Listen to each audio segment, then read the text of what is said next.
నమస్తే, welcome to Telugu రాజ్యం. ప్రస్తుతం మనతో పాటు స్టూడియోలో సినీ మరియు రాజకీయ విశ్లేషకులు దాసరి విజ్ఞాన్ గారు ఉన్నారు. హలో అండి విజ్ఞాన్ గారు. నమస్తే. మొన్న రీసెంట్గా శివజ్యోతి చేసిన కామెంట్స్, ఏదైతే తిరుమల కొండపైన ఒక వీడియో చేసిన కామెంట్స్ మీరు వీడియో చూసే ఉంటారు. అయితే దానిపైన కౌంటర్గా కిరాకార్పి అడుక్కునే దానివి నువ్వు ఆ పని చేసి పైకి వచ్చావు అనే సంచలన కామెంట్స్ అయితే అన్నారు శివజ్యోతి పైన. దీన్ని మీరు ఎలా చూస్తారు? అసలు తిరుమల కొండ పైన ఇలా చెయ్యాలి ఇలా చేయొద్దు అనే బోర్డ్స్ లేనప్పుడు దివ్యల మాధురి గారు అందువాడ శ్రేణి గారు వెళ్ళినప్పుడు అక్కడ కొన్ని రీల్స్ చేస్తే కొంతమంది అభ్యంతరం తెలిపారు.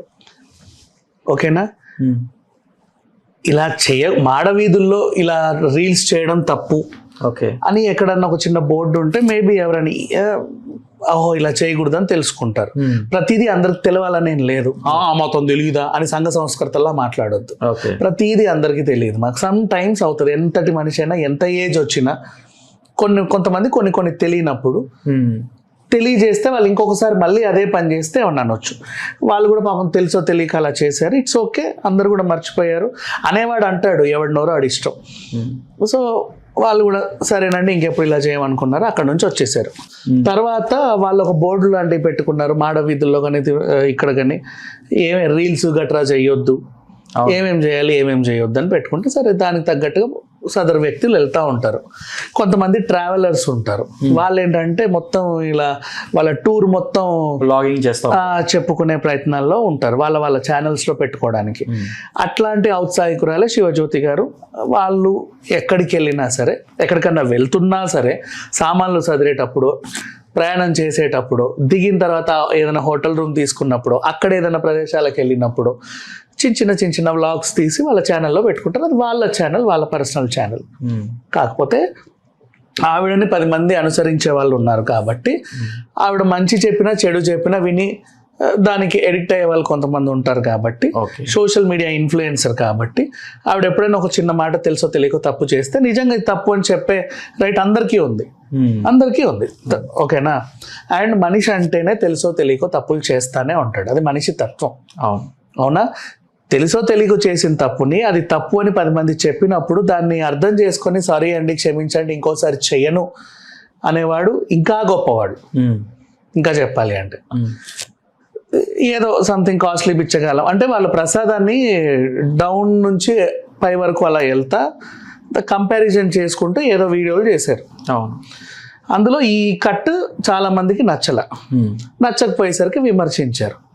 దానికి ఆవిడ కూడా వెంటనే ఏం చెప్పింది, సారీ అండి నా ఉద్దేశం అది కాదు, 1కి 4 సార్లు సారీ నన్ను క్షమించండి, నేను అలాంటి దాన్ని కాదు, అట్లా దేవుడి గురించి హాస్యం చేసే తత్వం నాది కాదు, తెలుసో తెలియకో చిన్న పొరపాటు జరిగింది, ఇనఫ్ అయిపోయింది కదా. ఓకే చూడు, క్షమించరని నేరం ఏమన్నా చేసిందా? పోనీ ఉరి తీసేద్దామా ఇప్పుడు శివజ్యోతిని? లేదా ఒక పెద్ద తాడి చెట్టు కట్టేసి అందరం కలిసి పొడుద్దామా, చంపేద్దామా, పోనీ తల నరికేసి ఎక్కడన్నా ఎలాడదిద్దామా? క్షమించవచ్చు కూడా కదా. తప్పేమన్నా ఉంటే మరి అంత పెద్ద నేరమో ఘోరమో ఏమీ చేయలే. తెలుసో తెలియకో మనుషులు అప్పుడప్పుడు తప్పులు చేస్తూ ఉంటారు. అది తప్పు అని వాళ్ళకి తెలిసినా తెలియకపోయినా ఎవరైనా చెబితే అయ్యో తప్ప అండి, సారీ తప్పు అయిపోయింది అని కూడా అంటారు. తను చేసింది కూడా అదే, అయిపోయింది అంతవరకు. ఆమెకు కూడా వెంకటేశ్వర స్వామి అంటే చాలా ఇష్టం. ఆమెను ఫాలో అయ్యే వాళ్ళకి కూడా ఆ విషయం తెలుస్తుంది కాబట్టి కొంతమంది అయ్యో పర్లేదులే ఏందో అనుకుంటారు. ఇంకొంతమంది అదే పని ఇంకా రక్కి ఇంకేదో సరే వాళ్ళు ఎప్పుడు ఉంటారు ఇంటర్నెట్లో, అలాంటి వాళ్ళు కూడా ఉంటారు. మనం సోషల్ మీడియా ప్లాట్ఫామ్స్కి వచ్చినప్పుడు పాజిటివ్ ఉంటుంది నెగిటివ్ ఉంటుంది, 2 తీసుకోవాలి. ఒక ఫోటో పెడితే రెబ్బలే ఉన్నావే అనేవాడు ఉంటాడు, బాధిగా అనేవాడు ఉంటాడు, నేను చూస్తే కసక్కుని ఉన్నావు అనేవాడు ఒకడు ఉంటాడు. అవును, ఒకళ్ళది ఒక్కొక్క అభిప్రాయం. కానీ అందరూ నన్ను పద్ధతిగానే పలకరించాలి అనుకుంటే ఇక్కడ రావడం మానేయాలి. ఎవడేం చెప్పినా ఎవడి తీరు వాడిది, వాడి పాపాన వాడే పోతాడు, నేనేంటో నాకు తెలుసు, నా పైన ఉన్నది అనుకునే వాళ్ళు సోషల్ మీడియాలో ఇంకా ఉంటారు. ఈమెను కూడా చాలామంది చాలా రకాలుగా కామెంట్లు పెట్టే వాళ్ళు ఉన్నా వాళ్ళు ధైర్యంగా వాళ్ళ ప్రయాణం మీద వాళ్ళు చేసుకుంటున్నారు. ఇప్పుడు ఇందులో కిరా కార్పి అనే ఒకడు వచ్చాడు. అవును, నువ్వు అడుక్కు తినేదానివే, అడుక్కొని ఈరోజు ఈ స్థాయికి వచ్చావు, క్యారెక్టర్స్ లేకపోతే పాత్రలో లేకపోతే ఇంకేదో అవకాశాలు అడుక్కొని ఈరోజు ఈ దేనికి వచ్చావు, నువ్వు దేవుడు అనే దానివా, అట్లా అంటావా ఇట్లా అంటావా, నువ్వేమంటారా చెప్పడానికి? ఇప్పుడు నీకు ఆమెకి ఏమైనా కంపారిజన్ ఉందా చెప్పు. ఫర్ ఎగ్జాంపుల్ ఈ లెక్కన ఆమెన్న ఆ చిన్నదానికే ఆమెని పెద్దగా శిక్షించాలంటే ఈ కిరా కార్పిని ఎప్పుడో ఉరి తీసేయాలి. ఇంకా చెప్పాలంటే ఎందుకు? వాడు ఏం మంచి పనులు చేసావు నువ్వు చెప్పు ఇంకొకరిని అనడానికి? ఒక మనిషిని దూషించడానికి నీలో ఉన్న బెస్ట్ క్వాలిటీస్ ఏంటి? జీరో. You are zero.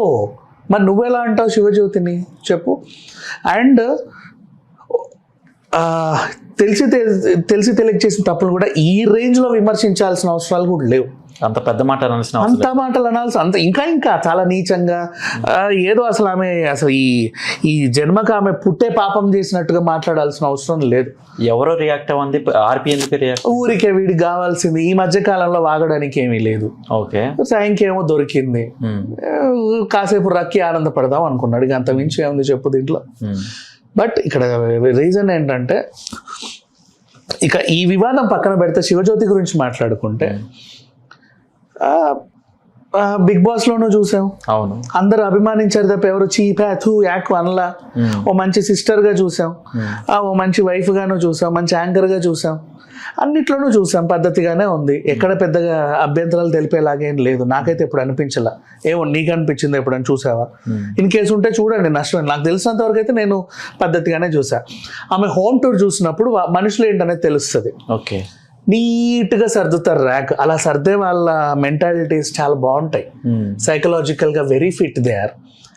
ఇష్టం ఉన్నట్టు అద్దెచ్చి చొక్కా అటు లుంగి అటు పడేసే వాళ్ళు కాదు. ఇప్పుడు నేను ఛాలెంజ్ చేస్తా ఈ కిరా కార్పిగాడికి, ఒకసారి వీడి వార్డ్రోబ్ చూపించమను, సర్ది కాదు ఉన్నట్టుండి, లేదా వాడినే చూసుకోమను, లేదా ఈమె వార్డ్రోబ్ చూడమను. మనిషికి అంటే వాళ్ళ